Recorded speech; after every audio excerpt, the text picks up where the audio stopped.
نبی کریم صلی اللہ تعالیٰ علیہ وسلم نے فرمایا کہ میں نے خواب دیکھا ہے، کچھ لوگوں کو میں نے قمیضیں پہنے ہوئے دیکھا، کچھ کی قمیضیں ناف تک تھیں، کچھ کی پیٹ تک تھیں اور کچھ کی گھٹنوں تک تھیں۔ عمر میں نے تمہیں بھی دیکھا ہے، تمہاری قمیض تو پیروں سے ٹکرا رہی تھی۔ تو حضرت عمر کہنے لگے حضور خواب کوئی دیکھتا ہے، تعبیر کوئی بتاتا ہے، پر یہاں کمال یہ ہے کہ خواب بھی آپ نے بتایا ہے، تعبیر بھی آپ ہی بتائیں گے۔ حضور پھر بتا دیں اس خواب کی تعبیر کیا ہے؟ تو حضور نے فرمایا تعبیر یہ ہے کہ کسی کا دین ناف تک، کسی کا گھٹنوں تک، کسی کا پیٹ تک، اور عمر تو سارا ہی دین میں لپٹا ہوا ہے، تو سارا ہی دیندار ہے، سارا ہی۔ حضرت عمر فاروق رضی اللہ تعالیٰ عنہ آئیڈیل ہیں، ایک ہیرو ہیں۔ ان کی زندگی کے درجنوں پہلو ہیں، ہر سال ہم ایک پہلو بیان کر دیتے ہیں، کبھی عدل و انصاف پہ بات کر لیتے ہیں، کبھی نظام حکومت پر۔ ان کی زندگی کا ایک پہلو آج بھی ہماری گفتگو کا عنوان رہے گا، پر حضرت عمر کا مرتبہ اور مقام یہ ہے کہ نبی کریم علیہ السلام نے فرمایا کہ جبریل امین 950 سال میرے عمر کی شان بیان کرے تو عمر کی شان ختم نہیں ہوتی۔ 950 سال اگر حضرت جبریل بھی بیان کریں تو یہ مقام ہے سیدنا فاروق اعظم کا۔ اللہ تبارک و تعالیٰ نے جس طرح سارے نبیوں میں شان حضور کو عطا فرمائی، اسی طرح تمام نبیوں کے حواریوں میں سب سے زیادہ شان حضور کے غلاموں کو عطا فرمائی۔ قرآن مجید میں اللہ کریم نے فرمایا یا ایھا الذین آمنوا قوا انفسکم واہلیکم نارا، فرمایا اے ایمان والو خود بھی جہنم کی آگ سے بچو اور اپنے گھر والوں کو بھی دوزخ کی آگ سے بچاؤ۔ خود بھی بچو اور اپنے گھر والوں کو بھی، کس کو جی ہماری ساری نصیحتیں باہر والوں کے لیے۔ باہر ہمیں بہت بڑا لیکچر بھی دینا پڑے تو چلتا ہے، بہت بڑی داستان سرائی بھی کرنی پڑے تو چلتی ہے۔ سٹیٹس اور معیار یہ ہے کہ سارا کچھ باہر والوں کے لیے، اور گھر کے وہ پھول جن کی آبیاری بھی ہم نے کرنی تھی، کو جڑی بوٹیاں اگائیں تو وہ کاٹنی بھی ہم نے خود تھی، دھوپ اور چھاؤں کا خیال بھی ہم نے رکھنا تھا، وہاں ہماری نظر نہیں ہوتی۔ پڑوسی کے بچے کیا کر رہے ہیں یہ سارا پتہ ہوتا ہے، اور میرے گھر میں کیا گل کھل رہے ہیں اس کی مجھے خبر نہیں ہوتی۔ حضرت عمر فاروق نے جب یہ آیت نازل ہوئی تو فوراً عرض کیا یا رسول اللہ صلی اللہ علیہ وسلم اس کا کیا مطلب ہے کہ خود بھی دوزخ کی آگ سے بچو اور اپنے گھر والوں کو بھی بچاؤ؟ تو نبی کریم علیہ السلام نے فرمایا عمر اس کا مطلب یہ ہے کہ جن چیزوں کا اللہ رسول تمہیں حکم دیتے ہیں تم اپنے گھر والوں کو ان چیزوں کا حکم دو، اور جن چیزوں سے اللہ رسول تمہیں منع کرتے ہیں تم اپنے گھر والوں کو بھی ان چیزوں سے منع کرو۔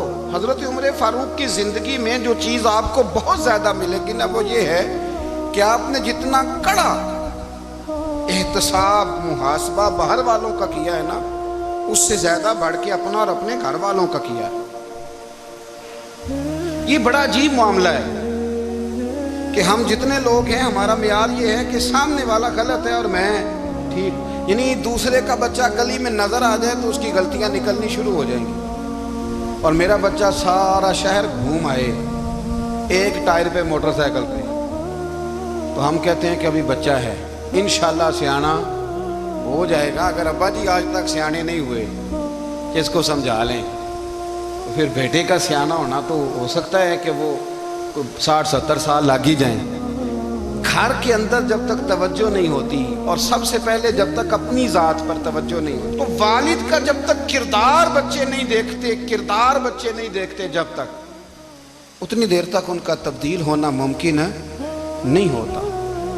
حضرت عمر فاروق رضی اللہ تعالیٰ عنہ نا باہر والوں کا بھی بڑا سخت حساب کرتے تھے۔ بڑا ایک گورنر صاحب نے لباس بڑا شاندار پہننا شروع کر دیا تھا، تو حضرت عمر نے اتروا کے نا تو انہیں ٹاٹ کا لباس پہنا کے تو اونٹ چرانے کی ڈیوٹی دے دی تھی۔ اتنا سخت احتساب کرتے تھے۔ کسائی کی دکان پر بھی 1-2 گھنٹے کھڑے ہوتے تھے۔ جو آدمی مسلسل 2 دن گوشت خریدتا تھا نا، فرماتے تھے اس کا ٹیکس بڑھا دو، لوگوں کو دال نہیں مل رہی اور یہ روز گوشت کھاتا ہے۔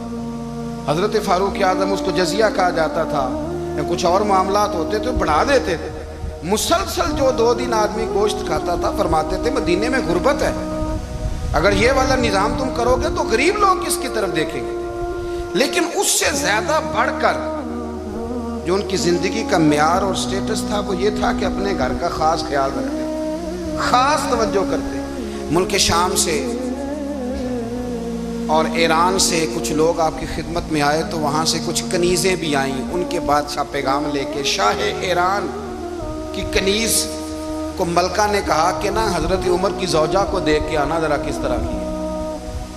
ہمارے ملک میں کیا کہتے ہیں؟ خاتون اول، جی خاتون، باقی سارے دووں میں خاتون اول، ذرا خاتون اول کو دیکھ کے آنا۔ تو وہ جب آئی نا گھر میں ملنے تو کہا کہ مجھے میری ملکہ نے کہا تھا کہ عمر کی زوجہ سے، اہلیہ سے ملاقات کر کے آنا۔ تو حضرت عمر کی اہلیہ نے نا ایک جوڑا کپڑوں کا دے دیا ملکہ کے لیے اور ایک خوشبو کی شیشی دے دی۔ اب جب وہ تحفے وہاں گئے تو اس ملکہ نے نا کچھ سونے کا سامان بھیجا، کچھ زیورات بھیجے، کچھ تحائف بھیجے۔ جب حضرت عمر کے گھر آئے نا وہ خادم لے کے آیا، اس نے کہا جی آپ کی اہلیہ نے تحفے بھیجے تھے، تو جواب میں شاہ ایران کی بیوی نے، یہاں جس ملک کا وہ سفیر تھا انہوں نے بھی یہ بھیجے۔ تو حضرت عمر فاروق نا وہ تحفے لے کے گھر گئے تو جا کے کہنے لگے اپنی اہلیہ سے، یہ تو کب سے تحفے تحائف بھیجنے لگ گئی ہے، یہ کب سے نظام شروع ہو گیا؟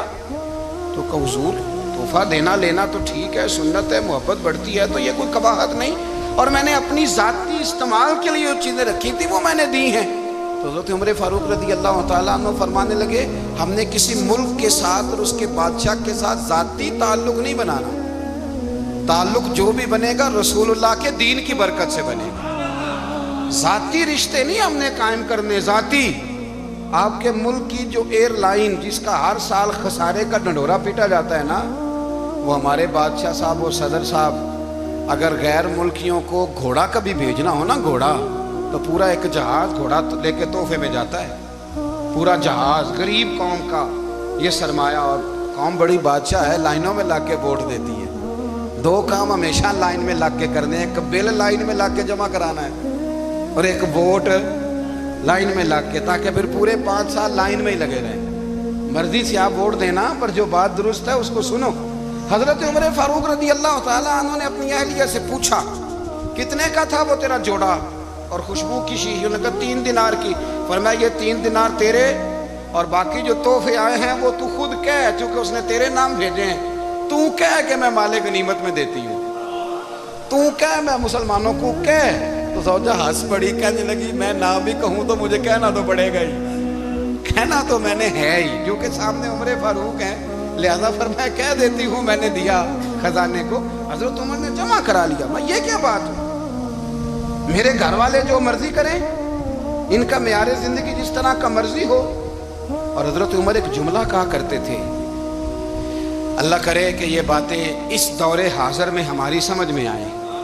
حضرت عمر فاروق رضی اللہ تعالیٰ عنہ اپنے بچوں کو فرمایا کرتے تھے کہ بہت آدمی کو بھوک لگی ہو نا، اور پھر اس کی پسند کا کھانا پکا ہو، جتنے شوق سے وہ اس کھانے کو دیکھتا ہے نا، فرمایا اس طرح پوری قوم اپنے بادشاہوں کے خاندان کو دیکھتی ہے، اس تیزی کے ساتھ دیکھتے ہیں کہ ان کے گھر میں کیا ہو رہا، ان کا معیار زندگی کیا ہے، ان کا سٹیٹس کیا ہے۔ سیدنا فاروق اعظم رضی اللہ تعالیٰ عنہ نے اپنے گھر کے اندر اپنے بچوں، آپ کے بچے دونوں کاروبار کے لیے مصر گئے، تو وہاں کے گورنر صاحب نے لوگوں سے، ایک بہت بڑا قافلہ گیا مدینے سے مصر تجارت کے لیے، جاتے ہیں نا آج بھی قافلے کئی ملکوں میں، تو یہ گئے تجارت کے لیے۔ تو حضرت عبداللہ ابن عمر، حضرت عبید اللہ ابن عمر، حضرت عمر کے دونوں بیٹے گئے۔ جناب عمر فاروق کے بچے جب وہاں پہنچے تو مصر کے گورنر نے نا لوگوں کو تعارف کرایا کہ یہ عمر فاروق کے بیٹے ہیں، یہ حضرت یہ چودھری کے بیٹے کو کون بتاتا ہے کہ تو چودھری کا بیٹا ہے؟ باہر والے بتاتے ہیں، گھر والے جی۔ اور سیٹھ صاحب کے بیٹے کو کون بتاتا ہے کہ تو سیٹھ صاحب کا بیٹا ہے؟ اور مالک کو کون بتاتا ہے کہ تو مالک کا بیٹا ہے اور یہ کرایہ دار ہے؟ یہ کون بتاتا ہے؟ یہ سوچ ہم دیتے ہیں بچوں کو، چودھری اور کمی کی سوچ، امیر اور غریب کی سوچ، مالک اور کرایہ دار کی سوچ، گھر کے مالک کی اور کام کرنے والے کی سوچ، یہ ہم دیتے ہیں۔ یاد رکھنا یہ ہم دیتے ہیں، یہ ہمارا مزاج ہے، یہ باہر سے نہیں آتی۔ تو کوئی شہزادہ ہے، تو سیٹھ ہے، تو نواب ہے، یہ سوچ باہر سے نہیں آتی، یہ اماں سوچ دیتی ہے، اماں، یہ ابا سوچ دیتا ہے۔ اور پھر جب تباہی اترتی ہے تو اس کے ذمہ دار بھی باہر والے نہیں ہوتے، گھر والے ہوتے ہیں، گھر والے۔ ہمارے بچوں کی طبیعتوں پر زیادہ نقش باہر والوں کا نہیں ہوتا، گھر والوں کا ہوتا ہے، یاد رکھیے گا۔ حضرت عمر فاروق رضی اللہ، بچے ہیں، شہزادے ہیں، وہ کاروبار کرنے گئے اور وہاں لوگوں نے بتایا گورنر صاحب نے کہ یہ فاروق اعظم کے بچے امیر المومنین کے۔ لوگوں نے ان سے زیادہ مال خریدا، تجارت میں زیادہ نفع ہوا۔ ظاہر ہے کہ وہ آپ کے جو اللہ خیر کرے حکمران ہیں، ان کے کاروبار کتنے ملکوں میں ہیں، کس بنیاد پر ہیں؟ صرف اس بنیاد پر کہ وہ حکمران رہے، ان کے لیے آسان تھا بڑے لوگوں سے تعلقات بنانا۔ حضرت عمر فاروق رضی اللہ تعالیٰ عنہ کے بچے ڈھیروں مال کما کے جب واپس آئے نا، تو حضرت عمر سے آ کے بچوں نے بطور محبت کا، ابا جی اللہ نے بڑا ہی فضل کیا ہے، بڑا مال کمایا الحمدللہ، یہ دیکھیں کتنا نوازا ہے۔ تو حضرت عمر کہنے لگے سارے قافلے نے اتنا ہی کمایا ہے، سارے قافلے نے اتنا ہی کمایا ہے؟ کہ حضور نہیں، سارے قافلے نے اتنا نہیں کمایا، سب کو اتنا نہیں ملا۔ وہ تو وہاں گورنر صاحب نے لوگوں کو تعارف کرایا تھا کہ یہ عمر کے بچے ہیں، تو لوگوں نے پھر ہم سے بڑا ہی خریدا۔ تو حضرت عمر فرمانے لگے ٹھیک ہو گیا، میں بات سمجھ گیا، اس طرح کرو جو تمہاری اصل زر تھی نا، جو راز تھی وہ رکھ لو، اور باقی سارا مال مال خزانہ میں جمع کرا دو، اس لیے کہ یہ تم نے تجارت نہیں کی، یہ تم نے اپنے باپ کا نام بیچا ہے، یہ تم نے امیر المومنین کے بیٹے ہونے کا فائدہ اٹھایا ہے۔ فرمایا یہ تمہارا نہیں حق، یہ مسلمانوں کا ہے، اس لیے کہ یہ مال تم نے محنت سے نہیں کمایا، یہ باپ کی کرسی کا فائدہ اٹھایا ہے۔ اور فرمایا اگر تم نے مال جمع نہ کرایا تو میں مال بھی لے لوں گا زبردستی اور کوڑے بھی ماروں گا، ڈبل سزا دوں گا، مرضی سے جمع کراؤ گے تو کوڑوں سے بچ جاؤ گے۔ بڑے بیٹے نے تو جمع کرا دیا، تو چھوٹا تھوڑا پریشان ہوا، تو حضرت عبداللہ ابن عمر چھوٹے کا ماتھا چوم کے کہنے لگے بیٹے چپ کر کے جمع کرا، یہاں بھی فخر کر کے ہم عمر کے بیٹے ہیں، اور قیامت میں بھی فخر کریں گے کہ ہم فاروق اعظم کے بیٹے ہیں، یہاں بھی ناز کریں گے اور وہاں بھی ناز کریں گے کہ عمر کے بچے ہیں۔ ہمارے باپ نے خود بھی حلال ہی کھایا ہے، اور جب ہماری کمانے کی باری آئی ہے تو ہمیں حکم بھی حلال کھانے کا دیا۔ بھائی ہمارا مزاج نہیں، بچہ جب لے کے آتا ہے 2 لاکھ روپیہ تو کبھی پوچھے کہاں سے آیا ہے؟ جب وہ پہلے دن غلط دوستوں کے پاس جا کے بیٹھتا ہے تو کبھی نکالا ہے گھر سے اسے؟ یہ بہت سارے خمیازے ہمیں اس لیے بھگتنے پڑتے ہیں کہ ہم ابتدا میں سوراخ بند نہیں کرتے، جب اس میں شگاف پڑ جاتا ہے، سیلاب آتا ہے تو ہمیں ہوش آتی ہے۔ حضرت عمر نے اپنے گھر میں نگرانی رکھی، کڑی نگرانی، زیادہ نماز گھر میں پڑھتے تھے حضرت عمر، نفلی نمازیں زیادہ کیوں بلا؟ بھائی یاد رکھیں کہ آپ نے اگر سجدہ کرنا ہے تو بچہ لیٹ جائے گا، وہ اسے پتا کوئی نہیں سجدہ کیا ہے، لیکن جب گھر میں کبھی قرآن ابا جی کھول لینا، جب ابا جی کا موڈ بن جائے نا لیکچر دینے کا، وہ گھر میں شروع ہو جاتے ہیں، کہتے ہیں آپ لوگ نماز نہیں پڑھتے اس لیے میرے کاروبار میں برکت کوئی نہیں، تم سویرے قرآن پاک نہیں کھولتے تو میں تباہ ہو گیا۔ تو میاں آپ نے کب گھر میں قرآن پاک کھولا تھا؟ آپ نے کب نماز پڑھی؟ آپ نے کب گھر کے اندر اللہ رسول کا ذکر کیا تھا؟ آپ نے کب حدیث چھیڑی؟ آپ نے بھی تو گھر کے اندر جب بھی آپ آئے ہیں تو آپ نے وہی کچھ کیا جو دنیا دار کرتے ہیں، آپ بھی تو اپنا موبائل لے کے الگ کونے میں بیٹھ گئے، آپ نے بھی تو کہا ہے کہ اب تمہارے چینل ختم، اب میری مرضی والا چلے گا۔ تو جو آپ نے کیا ہے بچے بھی وہی کام کریں گے۔ آپ نے بھی گپ شپ لگائی ہے تو وہ بھی لگا رہے ہیں۔ یہ سمجھ لیں جو کام آپ کریں گے، آپ اپنے بچوں کی سیرت میں اس کا جلوہ دیکھ لیں گے۔ بڑی پکی سی بات ہے کہ آپ کو بچے کی عادتیں دیکھ کے سمجھ آ جائے گی کہ میں بھی یہی کرتا تھا اور یہ بھی۔ حضرت عمر فاروق رضی اللہ تعالیٰ عنہ وصال فرما گئے، تو آپ کے وصال کے بعد حضرت عثمان غنی رضی اللہ تعالیٰ عنہ نے آپ کی ایک بیوہ سے نکاح کیا، حضرت عمر کی ایک بیوہ سے۔ جب وہ آپ کے نکاح میں آئی تو کہنے لگی حضرت عثمان غنی سے کہ حضور نہ تو میں خوبصورت ہوں اور نہ میں جوان ہوں، نہ آپ کی کوئی خدمت کر سکتی ہوں، میرے ساتھ نکاح کرنا سمجھ میں نہیں آیا۔ کیا شاندار جواب دیا حضرت عثمان غنی نے، کیا خوبصورت جواب دیا۔ فرمانے لگے میں نے اس لیے نکاح نہیں کیا کہ مجھے تمہارے حسن سے دلچسپی تھی یا تمہاری خدمت کی ضرورت تھی، میں نے تو اس لیے نکاح کیا ہے کہ مجھے بتاؤ عمر فاروق گھر کے اندر اپنے رب کی عبادت کس طرح کرتے تھے۔ وہ قرآن پاک کس طرح پڑھتے تھے، وہ رویا کیسے کرتے تھے، استغفار کا طریقہ کیا، کس وقت کس انداز میں وہ اپنے رب کو یاد کرتے تھے. اس لیے کہ عمر کئی دفعہ گھر سے آتا تھا تو میں اس کے چہرے پر نور دیکھا کرتا تھا، میں روشنی دیکھتا تھا، ایک معیار دیکھتا تھا. نکاح اس لیے کیا ہے کہ مجھے عمر کی جو گھر کے اندر کی عبادت ہے اس سے آگاہ کرو، تاکہ عثمان غنی بھی چاہتے ہیں اس طرح کے عمل کرو جس طرح کہ عمر فاروق کر کے گئے ہیں. بھائی جب تک ہم اپنے گھر میں وہ توجہ نہیں دیں گے، وہ مزاج دیکھیں نا، ہمارے گھروں میں جب نقشہ پاس ہوتا ہے تو ٹی وی لان بھی اس میں ہوتا ہے، ڈرائنگ روم بھی ہوتا ہے، نماز کی جگہ بھی ہوتی ہے نقشے میں. صحابہ جب گھر بناتے تھے تو ایک مسجد بیت کا نقشہ پاس کرتے تھے، ذہن میں رکھتے تھے کہ یہ کونا نماز کے لیے، وہاں جوتے لے کے کوئی نہیں جائے گا، وہاں نماز پڑھی جاتی تھی، عورتیں وہاں اعتکاف کرتی.